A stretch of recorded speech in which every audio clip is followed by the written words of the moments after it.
সেটা হচ্ছে আমি অনেক বছর গানের মানুষ ছিলাম, সেখান থেকে বিরতি নিয়েছি বলে অনেকের মনে অনেক প্রশ্ন আছে, আমি এটা বুঝতে পারছি। কিন্তু এইটা বিষয়ে যদি আমি কথা বলি, আগামীকাল এই বিষয়টাই আসলে ডেডলাইন, তাই না? সো সেটা যেন না হয়, আমরা এখানে আমি সেমনি কথা বলি। আপনাদেরকে আমি একটা জিনিস জানিয়ে দিতে চাই, বঙ্গবন্ধুর সাথে আমার একটা কথা রয়েছে, তারা আমাকে স্পেশাল ইন্টারভিউ শুট করবে, ডকুমেন্টারি, সেখানে সেই প্রশ্নগুলো উত্তর দেবো। Thank you very much. ভাই অভিনয় পাবো কিনা?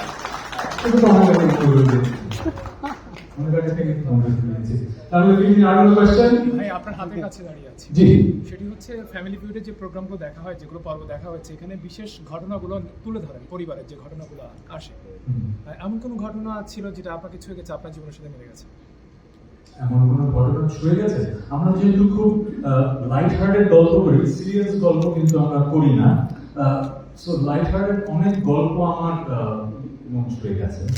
একটা গল্প যদি বলি, যে একজন বাবা আছে, তার ছেলেদেরকে কিভাবে সে রাইচাস মানুষ হিসেবে গড়ে তোলার জন্য তৈরি করেছে এবং কিভাবে সে সময় দিয়েছে।